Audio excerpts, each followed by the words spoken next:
yang ingin menjadi presiden itu hanya bisa ya jika dan hanya jika dia diajukan oleh partai politik atau gabungan partai politik. Ini yang harus kita ajarkan kepada anak-anak muda itu ya, punya kualitas atau tidak, tapi kuantitas money yang Anda miliki berapa kan. Ya saya beri contoh misalnya Pak Yusuf Kalla sendiri mengatakan ya, kalau Anda nggak punya uang 600 miliar, Anda jangan bermimpi bisa menjadi ketua umum Partai Golkar misalnya kan. Dan saya beri contoh misalnya ada anggota DPR ya, DPRD ya, yang kemudian menggunakan aset yang dia miliki misalnya untuk bangun jalan kecil ya di suatu wilayah, kemudian pasang foto dia dan itu kan dikenal.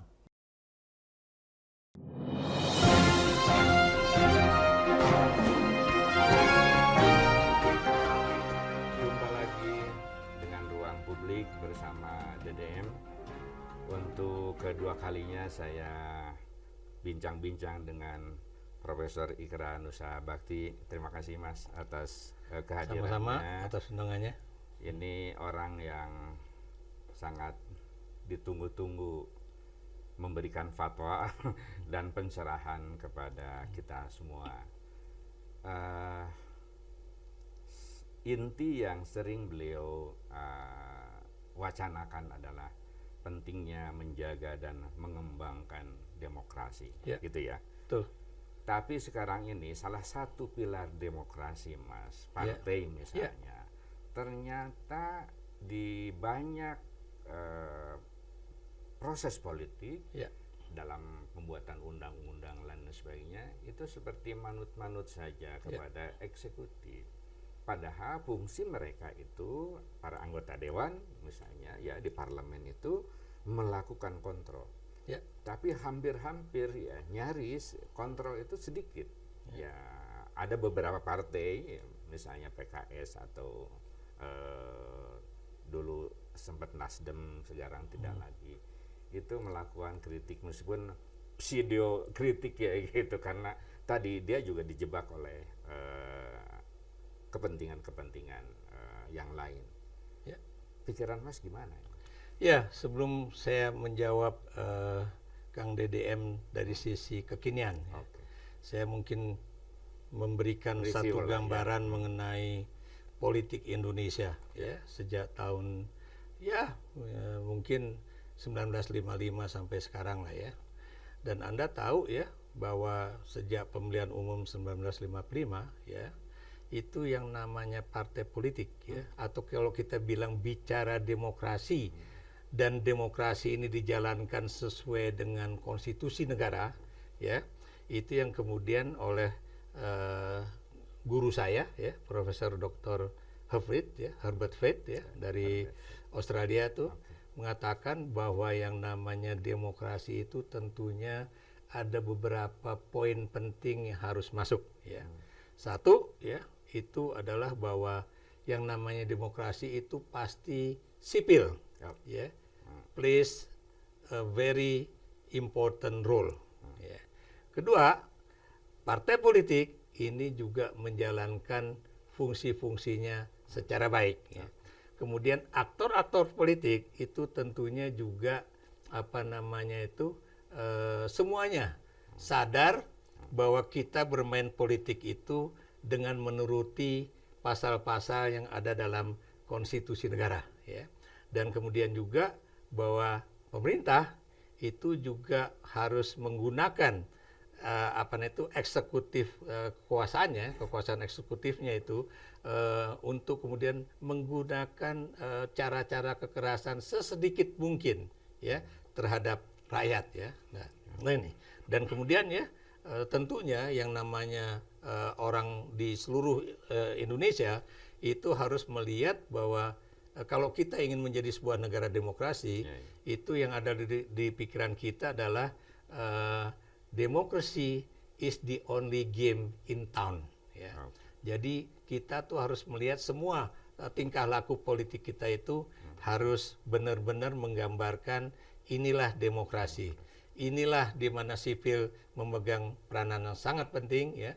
Dan kemudian inilah di mana kita juga harus tunduk kepada konstitusi negara dan kemudian makanya beliau menggambarkan itu pada masa pemerintahan parlementer ya, atau yang disebut oleh beliau bukan demokrasi liberal atau demokrasi parlementer, tapi demokrasi konstitusional.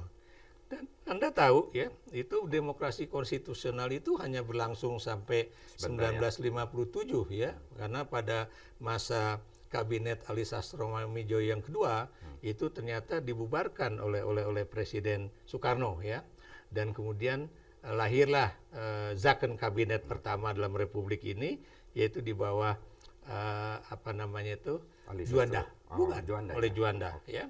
Dan kemudian 59 kita tahu itu akhirnya benar-benar dibubarkan, kemudian dibangun Dewan Nasional, kemudian anggota DPR itu menjadi DPR GR, kemudian MPR juga menjadi MPR, konstituante juga menjadi MPRS, kemudian semua anggota kabinet juga benar-benar ditunjuk ya. Dan di situ memang Anda tahu ya, di satu sisi ya, demokrasi konstitusional itu gagal karena memang politisi itu tidak memahami bagaimana mereka bisa berperan untuk mempertahankan demokrasi itu. Tapi di sisi yang lain ya, ada juga pandangan bahwa ini bukan bubar, bukan gagal, tapi memang digagalkan ya. Oleh siapa? Ya oleh dua orang tokoh ya, yang satu namanya Presiden Soekarno, yang satu adalah misalnya Nasution. Pada saat itu tokoh di dalam ABRI ya, yang kemudian melihat bahwa ini kalau kemudian terus lanjut ya, ini pasti nanti akan ribut mengenai sebetulnya Indonesia itu akan tetap mempertahankan Pancasila atau kemudian ideologi yang lain begitu kan. Jadi konsep itu dui fungsi itu lahir dari situ ya. Konsep dui fungsi Anda lihat itu lahir 1958 ya, yang disebut sebagai the middle way ya, atau jalan tengah militer. Katanya militer itu tidak ingin di bawah politikus, supremasi sipil, tapi militer juga tidak akan kemudian melakukan kudeta. Tadinya kan itu, tapi militer itu harus bisa memiliki peranan politik, sosial politik ya. Jadi itulah awal dari difungsi ya. Dan Anda lihat ya, akhirnya Bung Karno jatuh ya tahun 65 ya, dan kemudian lahirlah Orde Baru, dan Orde Baru juga diciptakanlah kemudian konsep demokrasinya itu, konsep demokrasi Pancasila. Kemudian pemilihan umumnya itu juga tidak menggunakan masih tetap proporsional ya, dan kemudian tertutup distrik juga tidak jadi dipilih ya, dan kemudian partai-partai politik kemudian harus mengikuti yang disebut dengan konsepsi nasional ya. Jadi adalah ada deal lah antara Presiden Soeharto dengan pimpinan-pimpinan partai politik, dan kemudian Anda tahu jumlah partai politik kemudian dikecilkan ya, dipaksa fusi ya tahun 1973 pada saat itu ya, yang Islam masuk menjadi P3, yang Kristen campur nasionalis itu masuk menjadi PDI gitu kan. Golkar yang enak. Golkar satu-satunya, dan dia tidak disebut sebagai partai politik karena waktu itu Soeharto mengkampanyekan deparpolisasi ya, bahwa partai politik itu buruk, partai politik itu kerjanya cuma ribut aja seperti demokrasi liberal dan sebagainya. Padahal menurut saya demokrasi liberal itu tidak seburuk seperti yang digambarkan di dalam buku-buku tentang Indonesia ya. Itu tadi saya katakan ya, bahwa sebenarnya bagus gitu kan, cuma memang nggak selesai, nggak sampai berakhir pada tahun 1960 kemudian ada pemilihan umum baru ya. Tapi dikonstruksi sedemikian rupa, labeling lah. Ya, termasuk juga misalnya Bung Karno kemudian diusulkan menjadi presiden seumur hidup, dan Anda tahu presiden seumur hidup itu juga usulan dari militer dengan asumsi supaya tidak ada pemilihan umum, sebab kalau ada pemilihan umum PKI lah yang menang ya. Jadi itu yang kemudian kita lihat, tidak ada pemilu baru ada 1971 sampai kemudian 1997 di era Pak Harto ya. Dan Anda tahu dalam pemilu itu semuanya selalu dimenangkan oleh bukan partai tapi golongan karya. Dan Anda lihat ya, itu bagaimana kemudian di daerah-daerah tingkat 2 ke bawah itu dilakukanlah politik yang disebut dengan masa mengambang. Sama lah sekarang, sebetulnya itu konsep-konsep di mana kepala daerah itu datang ke Jakarta atau bikin acara di Bandung ya, dan itu kan seakan-akan mensterilkan pemilih di tingkat akar rumput ini ya, supaya tunduk kepada kepala desa dan juga tunduk pada otoritas pertahanan dan keamanan ya, supaya apa? Supaya calon paslon nomor 2 itu bisa memenangi pemilu pada 2024 ini ya. Dan Anda juga lihat ya bahwa yang tadi saya katakan konsep deparpolisasi ini juga muncul. Anda bisa lihat bagaimana banyak orang mengatakan, oh kita nggak perlu partai, buat apa saya kemudian melihat PDIP. Yang saya suka adalah Jokowi, dia adalah individu yang baik. Padahal Anda tahu Jokowi besar tanpa partai politik nggak bisa jadi presiden. Karena PDIP. Betul. Bukan cuma Jokowi, siapapun ya yang ingin menjadi presiden itu hanya bisa ya jika dan hanya jika dia diajukan oleh partai politik atau gabungan partai politik. Ini yang harus kita ajarkan kepada anak-anak muda itu ya. Partai politik itu tetap memiliki peran yang sangat penting menjadi sokoguru utama dari demokrasi di Indonesia. Jadi bukan satu orang individu pemimpin atau kemudian satu orang aktor pemimpin atau kemudian orang di militer ataupun di kepolisian, bukan itu, tapi tetap organisasi partai politik lah yang akan menentukan. Dan satu hal yang menurut saya juga sangat positif, kalau Anda lihat sejak era reformasi sampai sekarang itu tidak ada calon presiden dari militer ya yang kemudian bisa menguasai politik Indonesia secara keseluruhan ya. Ya terakhir itu Pak SBY ya. Tapi setelah itu Anda lihat ya Prabowo 2 kali kalah di dalam pemilu presiden gitu kan. Dan kemudian kalau Anda lihat juga ya di pemilihan kepala daerah ya, itu juga aktor-aktor militer itu juga tidak memegang kekuasaan penuh di dalam politik ya, yang kemudian bisa menjadikan mereka terpilih sebagai gubernur, wali kota atau bupati ya. Kenapa demikian? Karena Anda tahu semuanya itu lagi-lagi tergantung siapa yang menjadi tokoh penting di daerahnya ya. Jadi ini yang harus kita perhatikan ya. Jadi demilitarisasi itu benar-benar terjadi di dalam proses politik era reformasi ini ya. Jadi militer bukan lagi aktor penting dalam politik Indonesia. Ini yang harus kita ingat ya. Nah, proses ini kan sebetulnya sampai tahun 2023 ini masih berjalan. Itulah yang makanya saya sayangkan kalau kemudian Presiden Jokowi menarik lagi ya, kalangan militer, polisi dan juga pegawai negeri ya untuk kemudian dijadikan alat bagi politik dia ya untuk memenangkan salah satu pasangan calon ya. Dan kita lihat ya sebetulnya di dalam partai politik itu juga memang terjadi suatu proses besar ya di dalam pencalonan siapa yang menjadi ketua partai misalkan.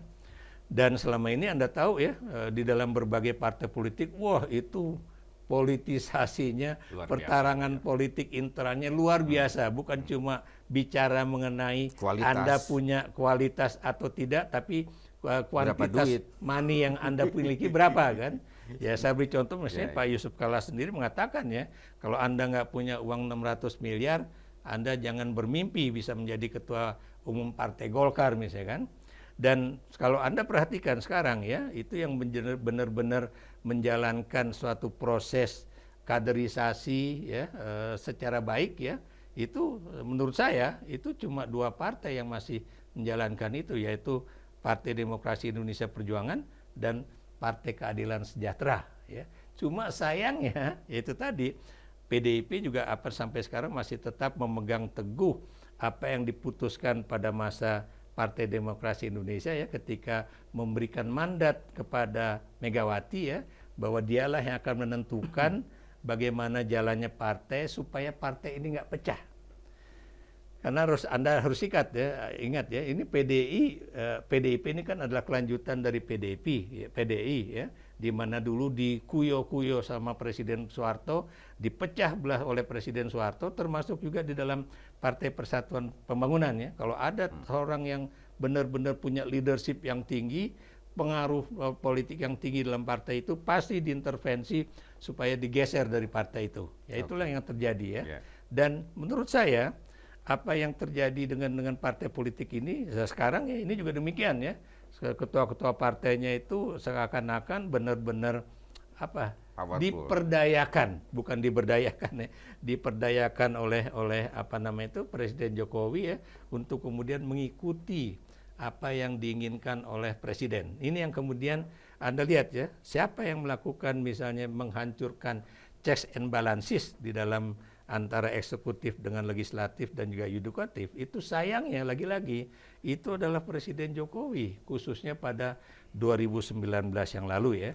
Dengan misalnya dengan dalil ini adalah politik akomodasi demi menenteramkan masyarakat, demi konflik politik itu tetap terjadi, makanya kemudian diangkatlah Prabowo menjadi Menteri Pertahanan, Sandiaga Uno menjadi Menteri Pariwisata dan Ekonomi Kreatif ya pada 2019 dan pada 2020 itu, makanya kemudian tenang kan. Tapi orang tidak menyangka bahwa kemudian ternyata tidak berhenti sampai di situ, bahwa kemudian Pak Jokowi juga memperdayakan Prabowo ya untuk kemudian memasukkan anaknya untuk menjadi calon penguasa masa depan. Jadi Anda lihat ya, jadi inilah problem partai politik kita ya.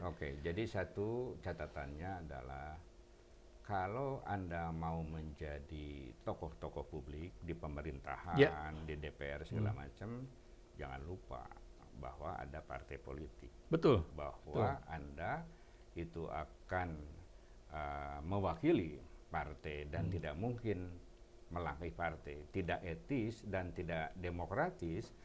Orang-orang yang jadi pejabat publik itu meninggalkan partai politik. Karena basisnya demokrasi itu adalah partai politik. Pertanyaannya adalah sekarang ini partai-partai politik ini sudah dalam tanda petik dikuasai dan mereka hilang kesadaran untuk melakukan kontrol.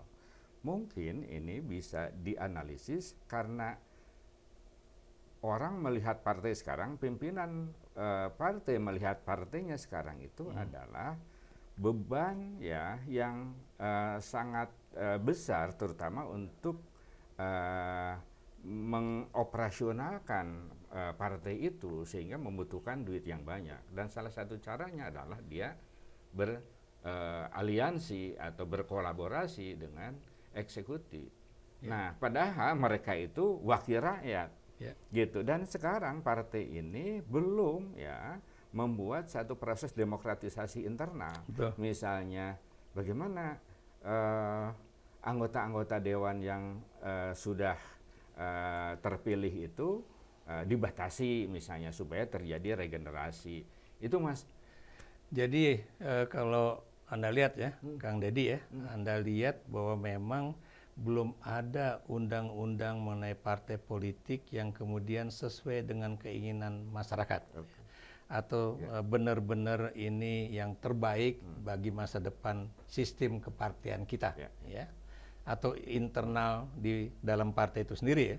Saya beri contoh misalnya pembatasan misalnya jabatan ketua umum yang tadi Anda juga katakan, pembatasan mengenai masa jabatan anggota parlemen ya, dan kemudian juga persoalan biaya politik yang besar ya, dan karena Anda tahu ya itu cuma sampai pemilu 99 sampai 2004 saja, di mana kemudian biaya politik untuk menjadi anggota DPRD dan juga anggota DPR itu boleh dikatakan masih sangat minim ya. Anda pasti mengalami juga sebagai mantan politisi di DPR ya. Anda lihat ya biayanya itu bukan lagi mengikuti derek hitun ya, tapi udah derek ukur sat gitu kan ya. Anda lihat ya. Saya beri contoh misalnya kalau Anda nggak punya uang, jangan bicara Anda bisa menjadi anggota parlemen baik itu di tingkat lokal ataupun di tingkat nasional ya.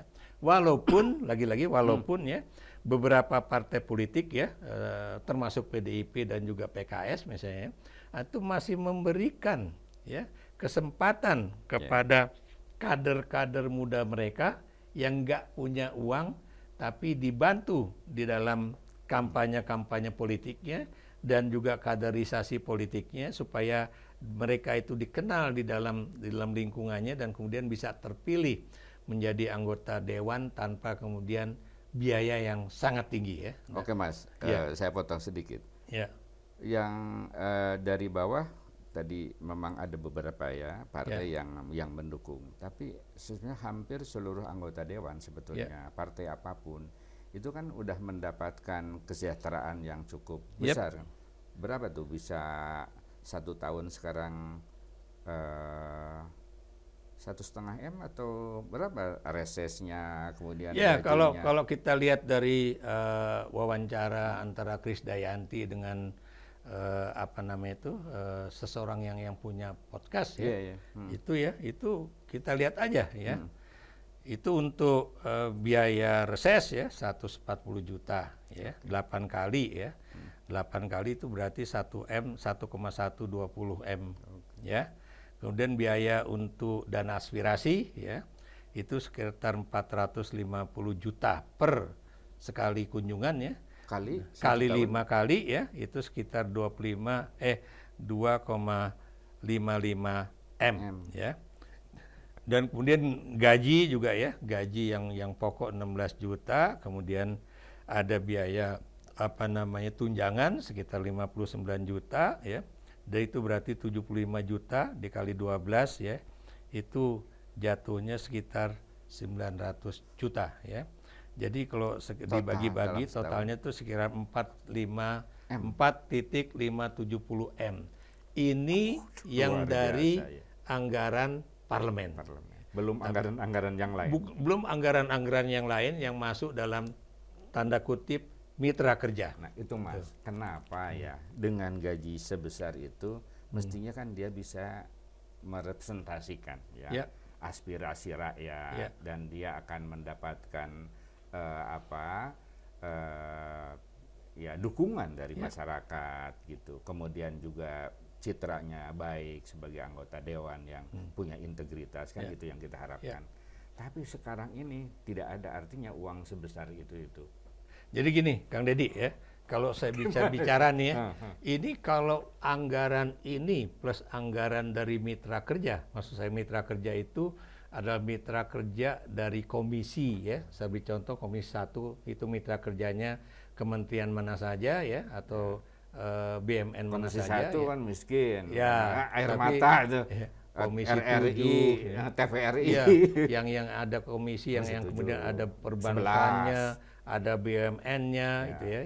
Itu biasanya tuh Komisi 10. Betul ya. Jadi Komisi 7 juga itu lumayan ada Pertamina di situ, ada kementerian yang membidangi Ristek di situ ya dan kemudian macam-macam lah ya. Dan itu kan biasanya kementerian ataupun lembaga yang menjadi mitra kerja itu pasti ada namanya itu suatu program ya. Misalnya apakah ini masyarakat bertanya, kami menjawab dan sebagainya gitu kan. Dan itu lumayan besarnya ya. Sekali misalnya Anda berkunjung ke daerah ya, itu bisa didanai sekitar 300 juta rupiah sekali pertemuan ya. Dan kemudian itu kalau kemudian lagi-lagi itu digunakan dengan baik, bukan kemudian itu masuk ke kantong dia, saya yakin mereka-mereka yang menjadi anggota parlemen itu menyuarakan suara rakyatnya pasti terpilih lagi, ya nggak?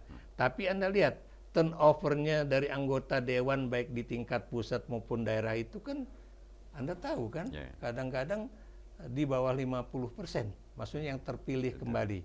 Kenapa itu terjadi? Berarti dia tidak melakukan fungsi-fungsi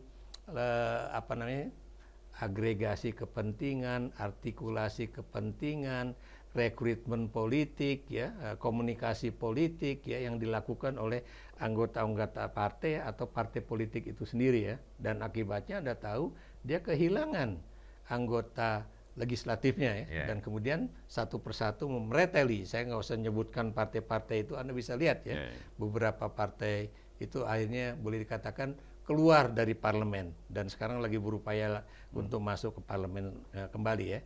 Jadi di situ apa yang ingin saya katakan ini bahwa keberadaan anggota parlemen ya atau anggota partai politik di dalam institusi parlemen baik di tingkat lokal sampai pusat itu tergantung kepada kinerja Anda ya.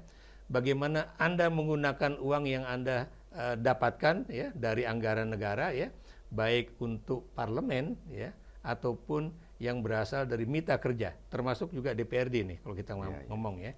Saya beri contoh misalnya ada anggota DPR ya, DPRD ya, yang kemudian menggunakan aset yang dia miliki misalnya untuk bangun jalan kecil ya di suatu wilayah, kemudian pasang foto dia dan itu kan dikenal dari orang di wilayah tersebut ya, dan believe it or not pasti ada paling enggak 10-50% orang di daerah itu ngapain gue pilih yang lain, mendingan gue pilih dia, jelas ya.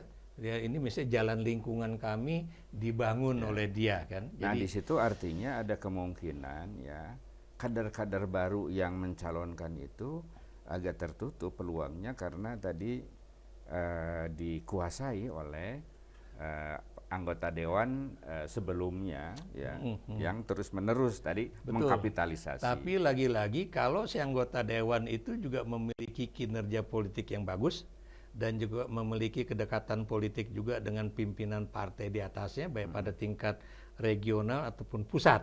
Sebab kalau enggak ya Anda bisa aja digeser misalnya dari nomor jadi menjadi nomor buntut ya atau nomor tengah ya, dan kemudian atau bahkan bukan mustahil Anda jangan lupa loh ya bahwa ini partai-partai politik atau anggota parlemen dari partai A belum tentu memberikan kesempatan kepada orang nomor 2 atau nomor 3 yang yang maju juga bersama partainya. Bisa saja dia kasih ke kader dari partai lain ya. Terjadi loh ya, mengalihkan kemudian suara partainya kepada orang dari partai lain kalau karena misalnya suka dia atau tidak suka. Betul, dia nggak suka misalnya dengan Anda yang jadi parlemen jadi anggota parlemen, bisa itu berasal dari pimpinan partai tingkat pusat atau oligarki partai yang ada di pusat ataupun di daerah ya. Belum lagi kemudian kalau kemudian sumber-sumber yang disebut dengan oligarki itu kan ada politik ya, ada juga kumpulan dari pengusaha ya. Ini yang kemudian memegang kekuasaan finansial yang juga bisa menentukan siapa yang capres, calon gubernur, calon bupati, calon wali kota, bahkan calon anggota legislatif yang kira-kira dia sukai untuk menjadi anggota parlemen. Nah ini yang kemudian yang kita lihat ya. Balik lagi Mas, apakah tadi pembatasan periode untuk anggota dewan ini make sense atau sehat untuk demokrasi atau enggak? Kalau menurut saya ya sebetulnya kalau orang sudah lebih dari 3 kali masa jabatan ya itu harusnya cukup lah ya untuk kemudian memberikan kesempatan pada yang lain yang lebih muda ya supaya terjadi yang disebut dengan sirkulasi elit. Dan dia yang sudah 3 periode dan tidak dicalonkan lagi melakukan kaderisasi. Bagaimana seharusnya di parlemen itu. Ya kalau misalnya presiden cuma 2 periode, kenapa enggak anggota parlemen 3 atau paling banyak 4 periode lah. Yang tadi saya katakan supaya regenerasi kepemimpinan terjadi secara natural dan kemudian juga regenerasi politik juga bisa terjadi secara alamiah ya, bukan kemudian orang bisa menjadi anggota parlemen lokal, anggota parlemen pusat, pindah ke DPD, pindah kemana dan sebagainya dan sebagainya gitu. Itulah diskusi saya dengan Profesor Ikrar Nusa Bakti. Intinya bahwa partai politik ke depan perlu terus-menerus ditingkatkan, disempurnakan supaya kinerjanya memenuhi kepentingan publik. Sampai jumpa.